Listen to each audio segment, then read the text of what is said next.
την αρχική εκκίνηση του προγράμματος, πατώντας το Next πηγαίνουμε απευθείας στον πρώτο υπότιτλο.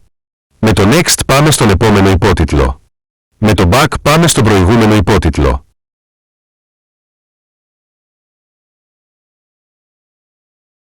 Με το Play, Start, γίνεται συνέχεια και με το Stop, Pause, η παύση του player. Η εναλλαγή από Play σε Pause και αντιθέτως γίνεται κάνοντας Tap σε οποιοδήποτε σημείο της οθόνης ή στο αντίστοιχο εικονίδιο. Από Default, προεπιλογή, εμφανίζονται τα αρχαία ελληνικά. Μπορούμε να ενεργοποιήσουμε ή να απενεργοποιήσουμε όποια στιγμή θέλουμε τις γλώσσες της επιλογής μας από τις σημαίες.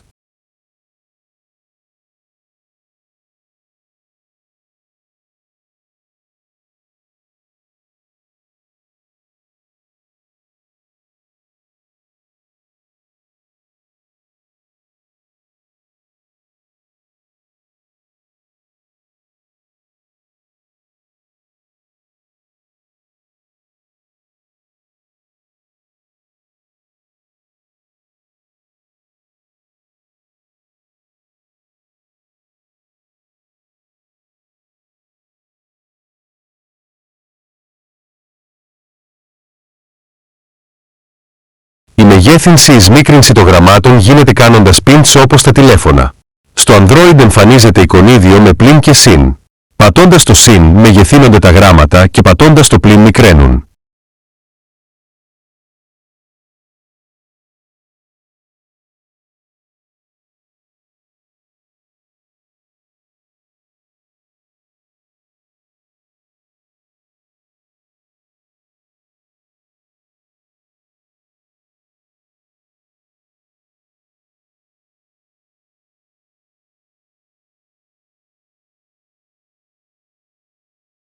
Έχοντας ενεργοποιημένο το Pause, Stop, μπορούμε να πηγαίνουμε στον επόμενο ή προηγούμενο υπότιτλο απευθείας με το Next και Back αντίστοιχα.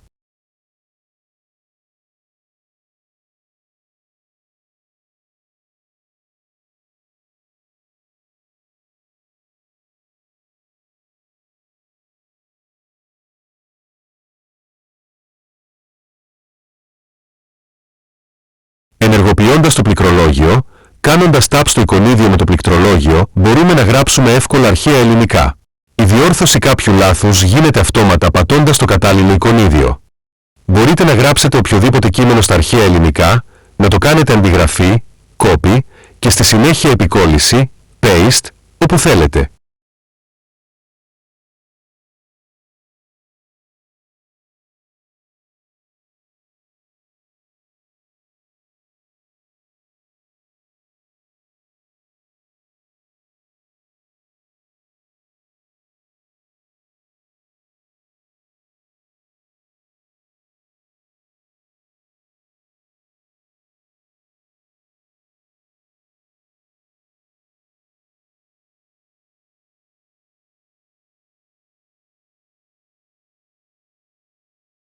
Μπορείτε να ενεργοποιήσετε με το στρογγυλό κουμπί για να χρησιμοποιήσετε τις φωνητικές εντολές αντίστοιχα, Play or Start, Stop or Pause, Next και Back.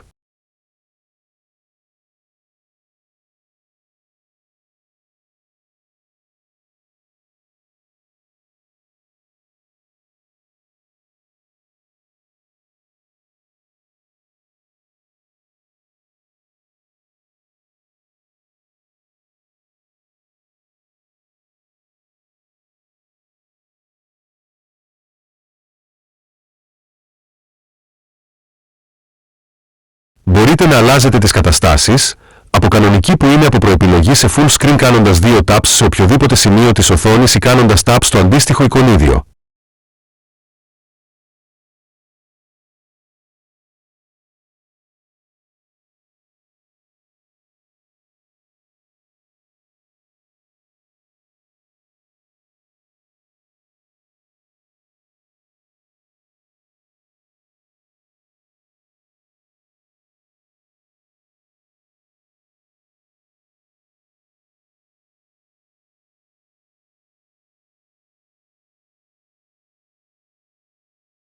Στο iPhone ή στο tablet της Apple το πληκτρολόγιο δουλεύει ως εξής, ενεργοποιώντας το πληκτρολόγιο, πατώντας το εικονίδιο του πληκτρολογίου, Το πληκτρολόγιο εμφανίζεται στο κάτω μέρος της οθόνης σε όλο το πλάτος της οθόνης.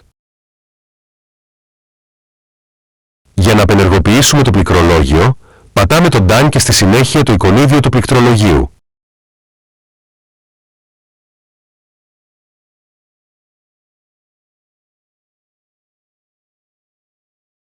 Η διόρθωση κάποιου λάθους γίνεται αυτόματα πατώντας το κατάλληλο εικονίδιο. Η μεγέθυνση ή σμίκρινση των γραμμάτων γίνεται κάνοντας pinch όπως στα τηλέφωνα.